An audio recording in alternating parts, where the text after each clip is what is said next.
Rhonda. Today we're going to make a found object marble maze. All you need is a marble, a cereal box, and some recycled materials. Here's what you'll need: a cereal box, tape, scissors, a pencil, one marble, a pen, glue stick, poster putty, found objects like buttons, rocks and wood bits, toothpicks, paper clips, straws, popsicle sticks, tiny old broken toys, metal washers or bolts, scrap paper, and maybe some stickers. The first thing we need to do is grab a cereal box and tape up the loose ends until it's sturdy.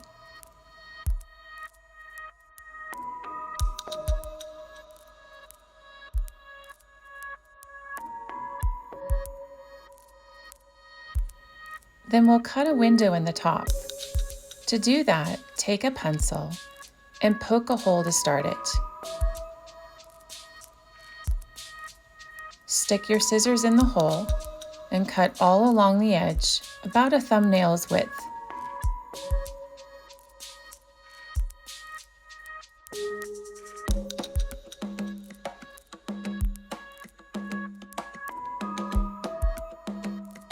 Take the cardboard rectangle and set it aside for later. You'll end up with a kind of window box. The next step is to figure out the start and finish. Think about where you want to put the marble in and where you want it to end up. My starting point is here, so I'm going to take my pencil and poke a hole in the side of the box.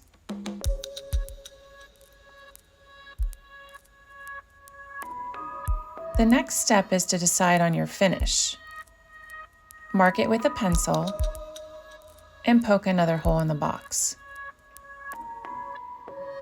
You might need to go back to the start hole and make it larger with scissors.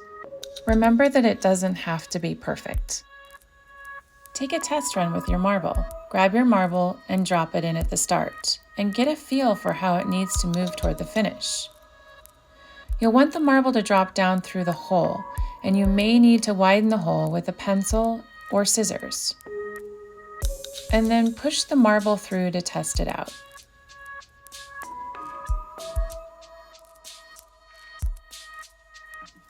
Once you know your start and finish, make a quick plan. Imagine how the marble might move through the maze, and then sketch a rough path. You don't have to create the exact path, but it's a good place to start before you begin construction. Next, take the cardboard piece you set aside earlier and cut strips roughly 1.5 to 2 inches wide. These strips will be used for the maze walls. To create bumper walls, grab a few strips and glue the backside on either end.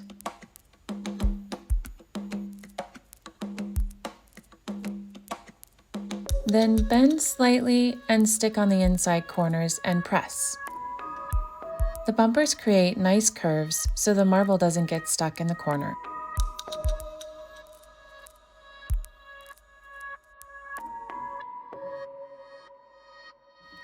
To make walls for the path, take a strip and fold it in half lengthwise. Make sure you have a 90-degree angle or an L shape. Check it out, look all around, and then cut whatever size you want. You can use glue or tape to place the wall inside your box following your pencil path. Repeat this step as many times as you like.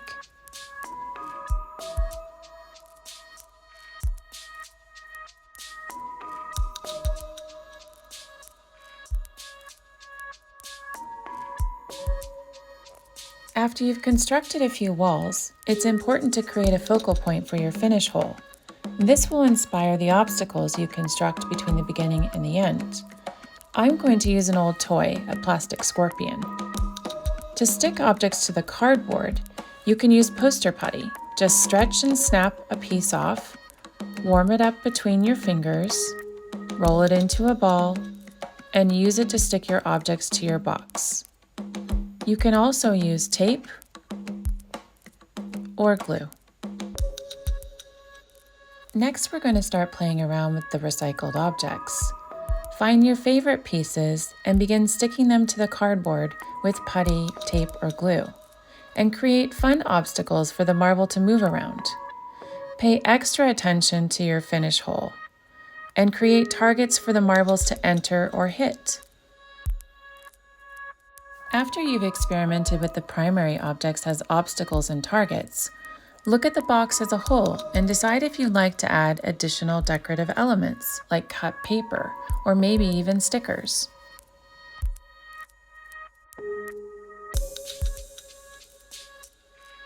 As you create your maze, it's a good idea to test it along the way.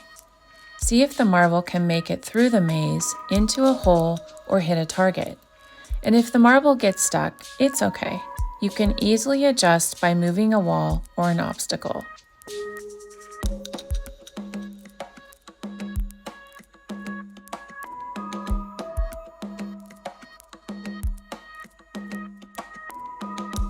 Once you are happy with the placement of the objects and the flow of the maze, you need to determine how many points a player will receive for targets or the final hole.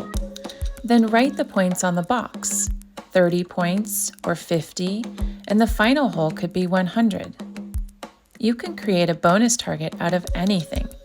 I made a metal mesh mountain porcupine and a button bowl, and the final hole sports a ramp with a metal ring to jump through. When working with many different objects, you can help unify all the pieces by connecting them with a color path, or emphasize a special area like the final hole with a bright color. Have fun playing around with crayons, oil pastels, or even cut paper to create these effects.